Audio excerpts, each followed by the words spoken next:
Hello everyone, Robert and Michelle here with More to Life Outdoors. On today's adventure, we are headed up to Estes Mountain where we will show you around the old McFadden Mine site. Hope you follow us along to learn about some of Idaho's incredible mining history. The Yankee Fork Gold Dredge operated from August 1940 until September 1952. It's now owned by the United States Forest Service and is currently operated as a museum during the summer months. If you enjoy our adventure, we'd really appreciate it if you would like, share, and of course subscribe. Hit that notification bell as well. We've got a lot of adventures coming your way.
Here gives you a pretty good view of the old Hecla mine. You can see the old elevator across the way there, one of the retaining ponds. It's currently in a reclamation phase, has been for a number of years now.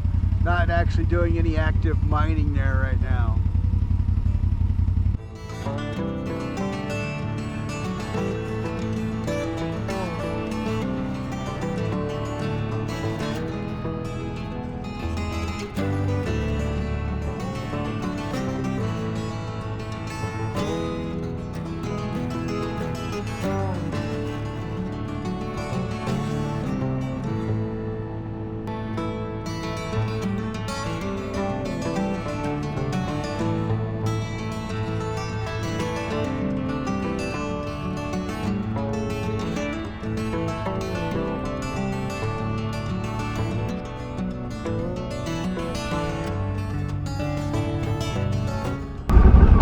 I don't know that we can make it over to the pond, huh?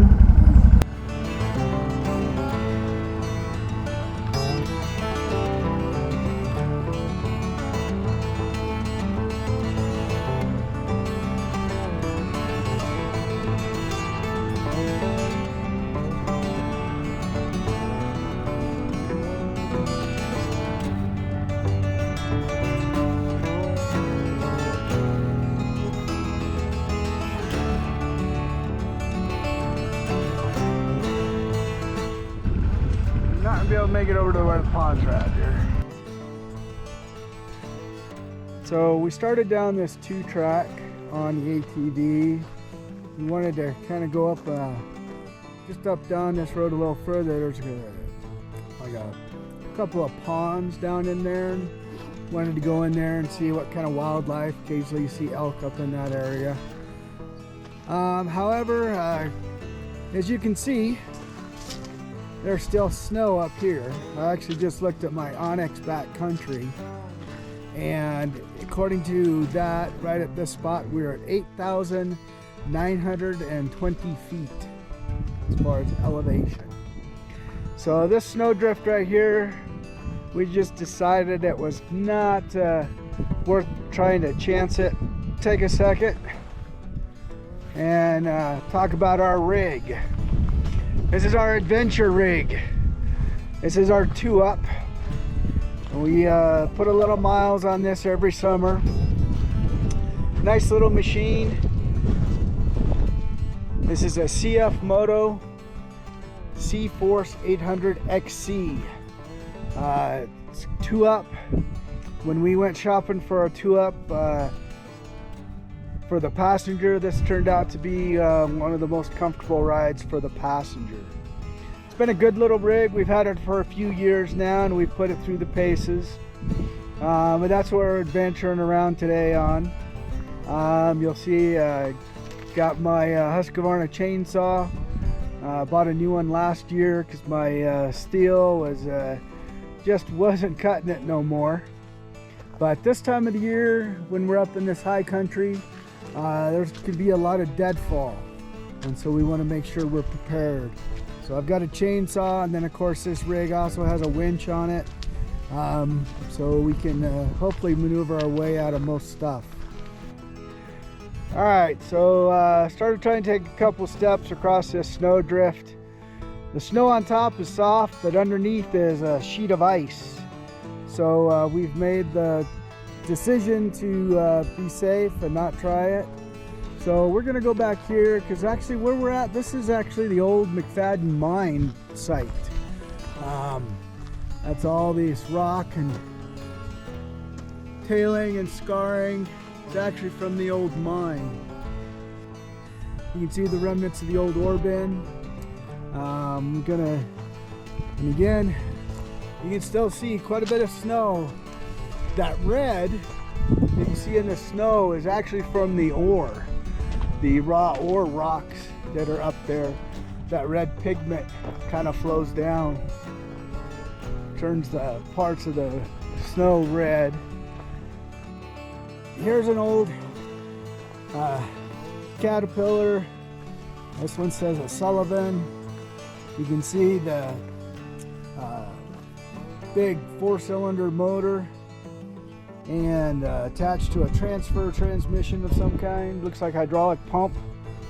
But there's several of this kind of stuff hanging around.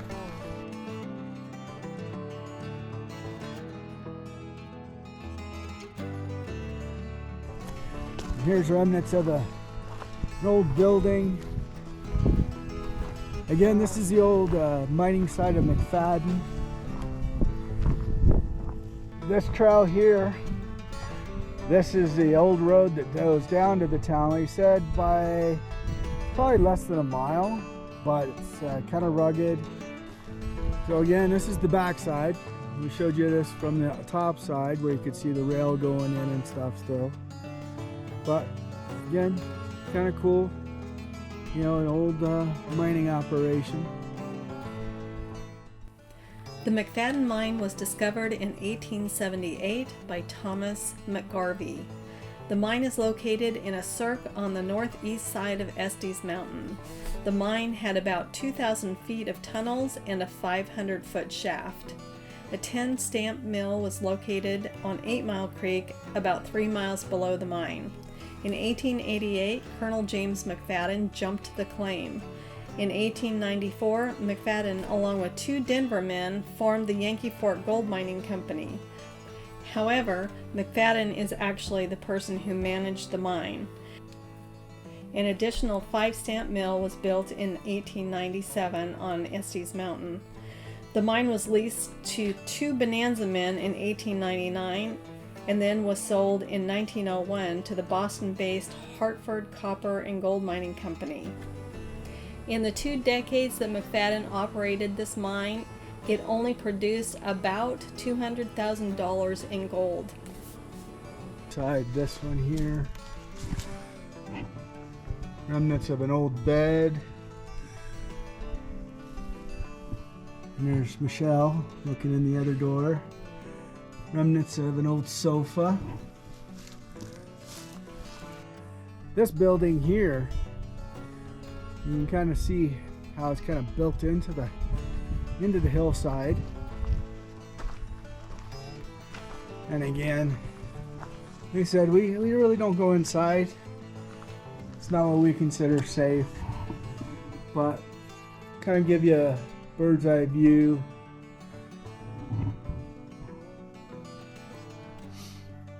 Not sure what's on that drum. Almost looks like it could be lye. Don't know. But again, don't mess with it. That just kind of give you an idea what these buildings are like.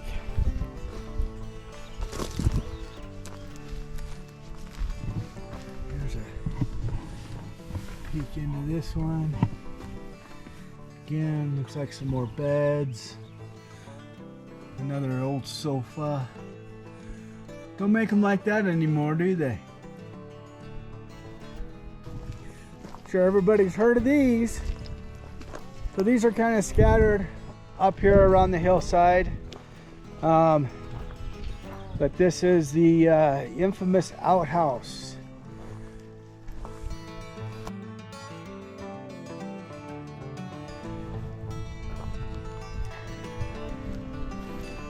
So here's another old building. Take a look and see what we got cooking in here. Oh, look at that. Little chipmunk running around. They said see wildlife every once in a while, sometimes bigger than that though. You want to see martins and porcupines and deer. Again, kind of give you a view here through the window. But again, there was a town that supported this called the town of McFadden. Was a little further down the mountain.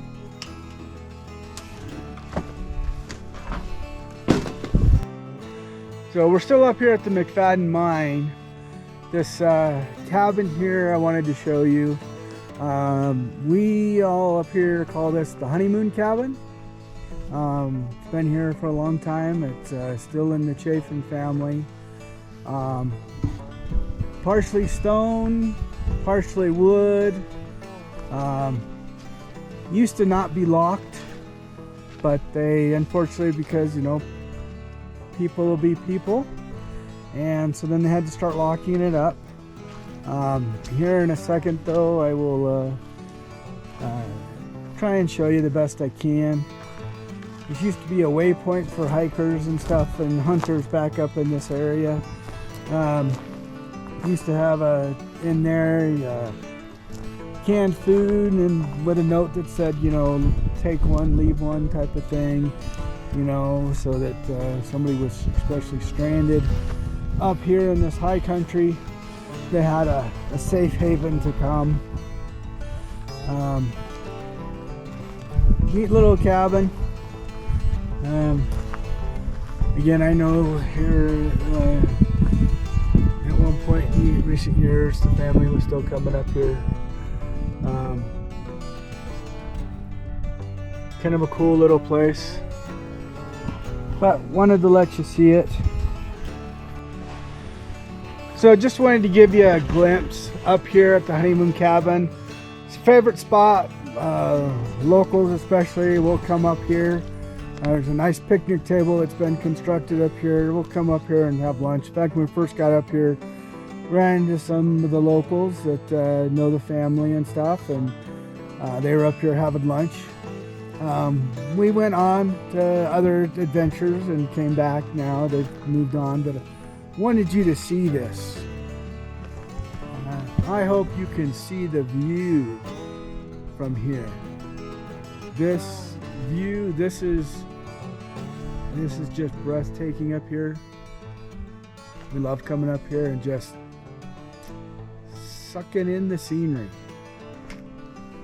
It's just awesome. But this is the view from up here. Kind of moved over to the north a little bit. Not much, only about 20 yards or so from where I was filming. But wife thought it'd be cool if we could try and get some of those storm clouds over the mountain over there. Again, I'm not sure how much this will get picked up. Across there, a couple ridges over, those are the Sawtooths. Famous Sawtooth Mountains of Idaho, the Sawtooth National Recreation Area. A lot of good hiking and backpacking, hunting, over in that area. Again, very popular. Basically just this side of those mountains is the little mountain town of Stanley, Idaho.